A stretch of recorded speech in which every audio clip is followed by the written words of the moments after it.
Shua Kun Hador Elakun Tawal Kun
In 2022, during a spinal scan for a separate injury, a mass was discovered on my right kidney.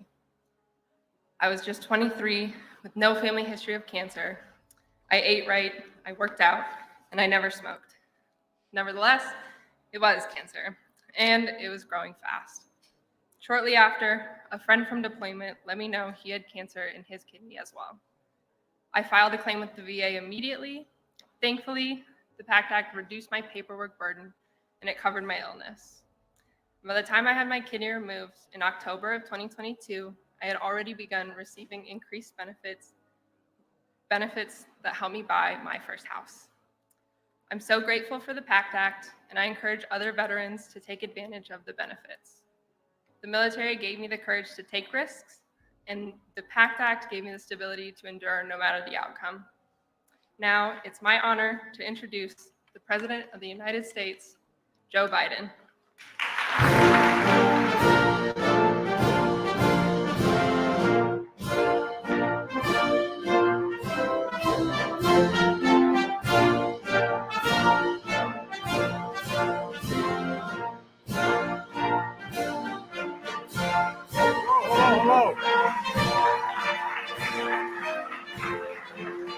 Please have us take a seat if you have one. Sarge, thank you for that introduction. You know, it's important for two reasons. One, I have been in and out of Iraq and Afghanistan over 38 times. And I don't think most people know, this audience may know, how many women we have in combat. How many women are not only doing their part, but doing jobs that most people didn't think women would do or could do. And the Sarge is an example of just that. you know, Black Hawk helicopter is, anyway, I won't go into it all, but the point is that, you know, Sarge, what happened to you has happened to thousands of people. Governor and I talked about that earlier, the governor and I, about what we're doing here. You know, you and your fellow veterans are the heart, the soul, and the very spine and sinew of this generation. I mean, that's a fact. You know, only 1% of you volunteer to protect all of us. That's what it is. And it's all volunteer. And I want to thank Dr. Angela Williams and the great team here at Salt Lake City VA for hosting us, for taking care of our heroes.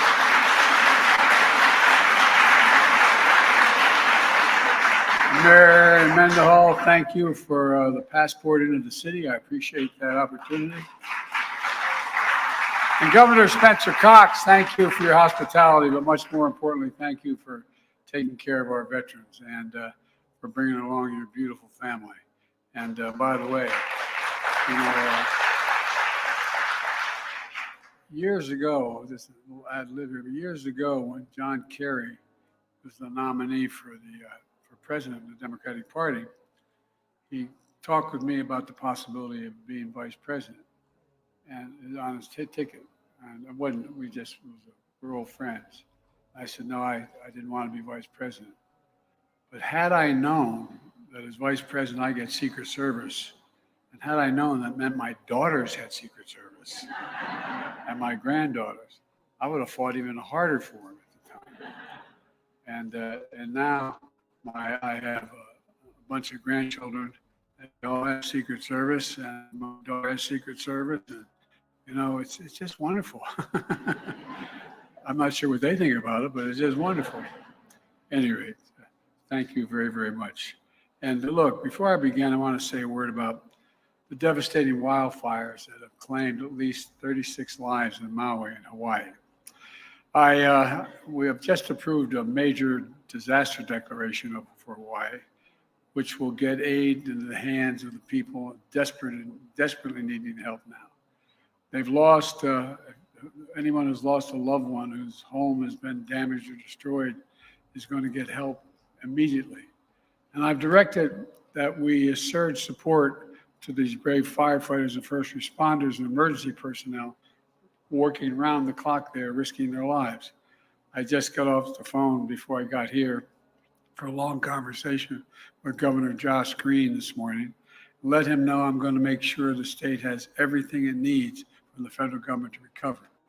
The FEMA Administrator Griswold will be in Maui tomorrow, and I've directed her to streamline any process with requests for help and survivors register for immediate federal assistance without delay. FEMA is surging disaster assistance personnel on the island, and they're going to help survivors get access to federal assistance. And you know, anybody who wants to know out there where to go if this is televised, that they can go to disaster.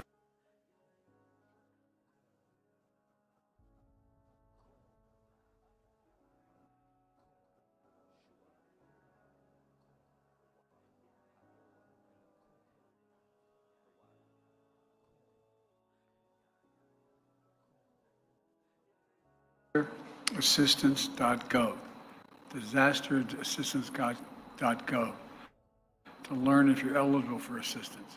And I've ordered all available federal assets on the island, including the U.S. Coast Guard, the Navy 3rd Fleet, and the U.S. Army, just local emergency response crews, along with the Hawaiian National Guard. We're working as quickly as possible to fight these fires and evacuate residents and tourists. In the meantime, our prayers with the people of Hawaii, but not just our prayers. Every asset we have will be available to them, and they've seen their homes, their business destroyed, and some have lost loved ones, and it's not over yet. But now, for the reason I'm here today. I've said it many times before. When I started saying it 30 years ago, I got criticized occasionally for saying it. I said, we have many obligations as a nation. We only have one truly sacred obligation.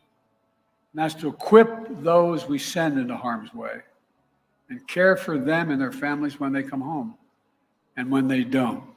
1 year ago today, we met that sacred obligation when I signed, after fighting so damn hard for the PACT Act, to sign it into law.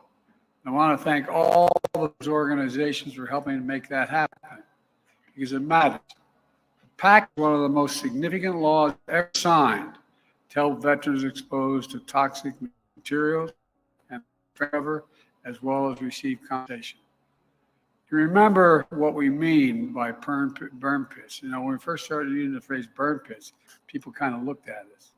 But a burn pit is what you saw, basically the giant burn pit. The first one everybody was aware of was a 9/11 when the buildings came down.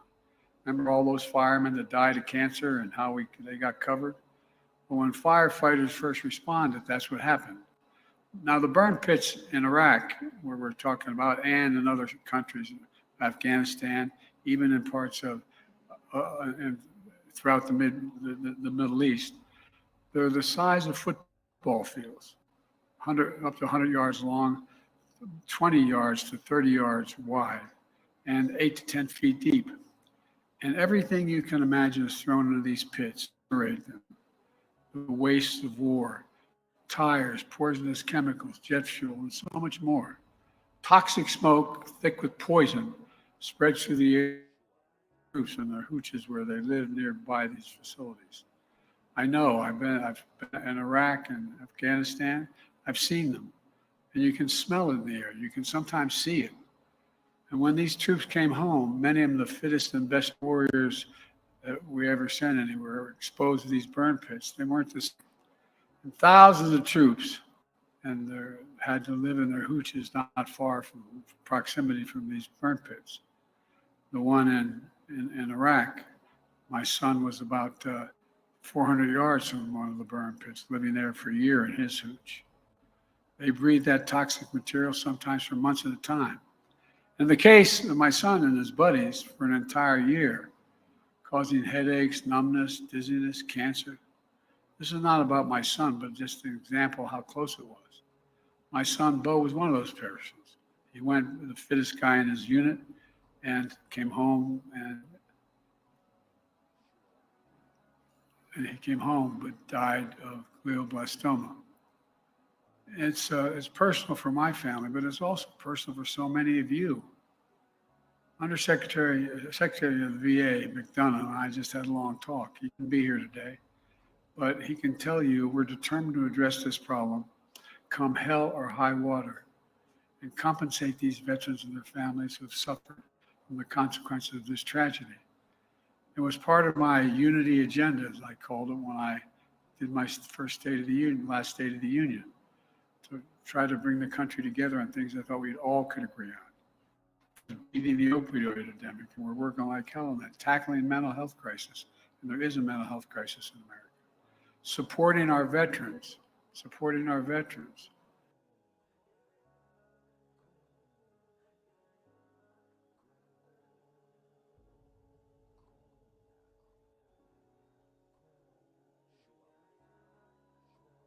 I delivered that speech in March of last year, and a few months later, in August, with veterans groups making the case and never giving up, the bipartisan PACT Act passed to sign into law. Don't tell me we can't get things done when we work together. Democrats and Republicans work together to get that done. In particular, I want to thank Senator John Tester, the chair of the Senate Veterans Affairs Committee, and Representative Mark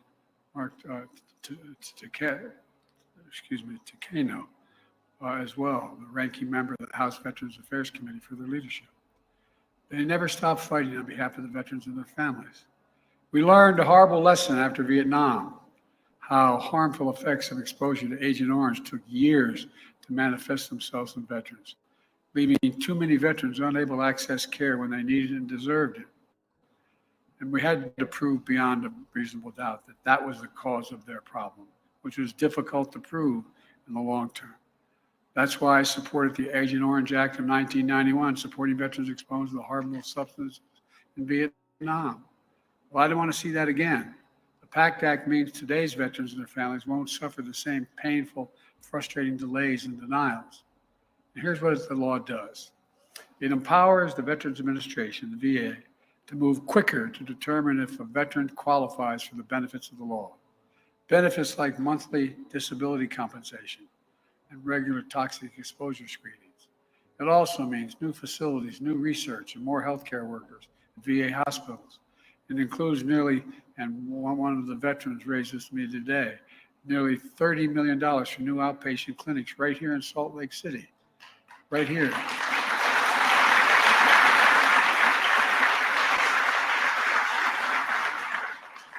And for families who've suffered the ultimate loss, it means potential access to life insurance, tuition benefits for their surviving family members, home loan assistance, and monthly stipends, which cannot replace one of the breadwinners in their home, but it sure in hell can help. For example, surviving spouse of a veteran who died from toxic illness with 2 children could be eligible for roughly $2,300 a month for the rest of his or her life. I'm proud to announce that over 340,000 veteran survivors are already benefiting the law just 1 year.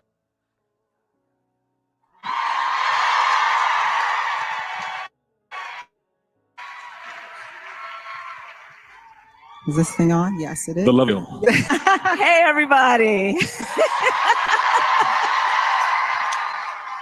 Seems like you have some fans here. Oh, I am a fan of everyone here. And I said to John, I'm looking at all of these extraordinary leaders. You know, there's so much about what's happening in our country that can cause people to stay awake at night. When I look at this crowd, I know our future is bright. I know our future is bright. Truly. Thank you. Well, we're so glad to have you here. And thank you all for being here. We feel the love all the way up on this stage. Thank you, John, for that introduction. I am so excited to also be ushering us into the next decade of this work, doing this shoulder to shoulder with you. So we're here in Chicago to celebrate the progress that we've made working alongside the strongest gun safety administration in history.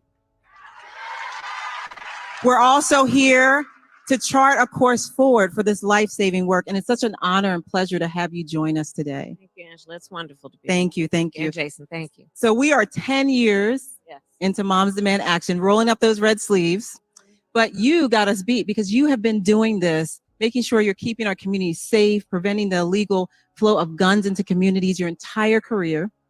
You travel the country, meeting world leaders. You also advise the president. So why did you decide to come and join us here at Gun Sense University? I decided first and foremost to come to just thank you all. Let me just start with this. I know who's here. And so many of the leaders who are here because you have chosen to translate your grief and your fear into the empowerment of communities and our country. And it's an extraordinary thing that you are doing on behalf of people you may never meet and people who may never know your name. It's extraordinary what you are doing, that in the midst of this issue that creates such fear and such trauma and such feelings of loneliness, to use your individual leadership and the power of your leadership to remind people that they are not alone and that we exist in a community that cares about fellowship and love and empathy. I think about who the leaders are here who understand that our measure of the strength of a leader is not based on who you beat down, it's based on who you lift up.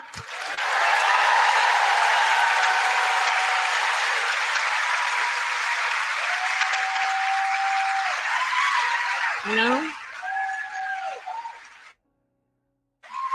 So I'm here to thank you. I'm here to thank you.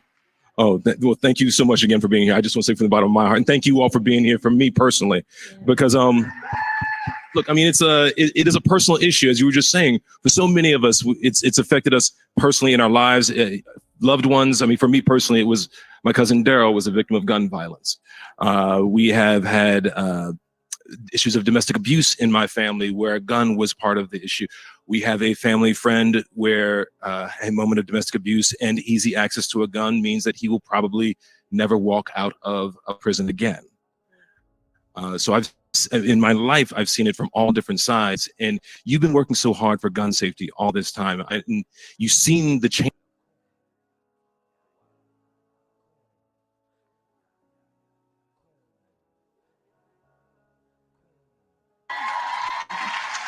Hi, Vice President Hi, Harris. Erin. I know. Good to see you again You today. too. So, as you guys already mentioned, guns are now the leading cause of death for children, teens, and college-age people in America. I know I've grown up witnessing the impacts of gun violence in my home state of Pennsylvania, and I became a leader in Students Demand Action to bring the conversation about this crisis to my rural community and to help lead this fight so the next generation of students don't have to grow up learning and living in fear of gun violence. So my question for you is, how do you see my generation playing a role in this movement, and what do you think we should be doing? Your generation is critical. It's critical.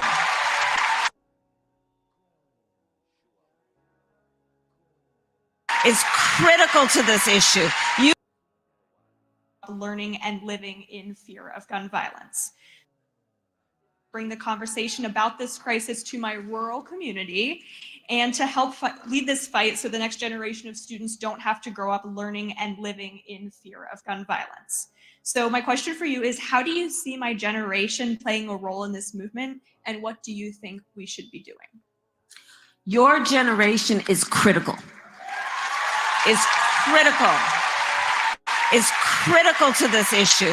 You are critical to this issue. We are counting on you. We need you. You are critical to this issue. You are everything. Everything. Everything. Because see, here's the thing. For your generation, like we were talking about earlier, you know, Thank you for that, and thank you, Brenda, for putting that out there. Thank you for all the work you do. Yeah. We're going to throw it out to another audience question from, I think, Aaron from Pennsylvania is out there. Hi, Vice President Hi, Harris. Erin. I know. Good to see you again You today. too. So, as you guys already mentioned, guns are now the leading cause of death for children, teens, and college-age people in America. I know I've grown up witnessing the impacts of gun violence in my home state of Pennsylvania, and I became a leader in Students Demand Action to bring the conversation about this crisis to my rural community and to help lead this fight so the next generation of students don't have to grow up learning and living in fear of gun violence. So my question for you is, how do you see my generation playing a role in this movement, and what do you think we should be doing? your generation is critical. It's critical. It's critical to this issue. You are critical to this issue. We are counting on you. We need you. You are critical to this issue. You are everything. Everything. Everything. Because see, here's the thing. For your generation,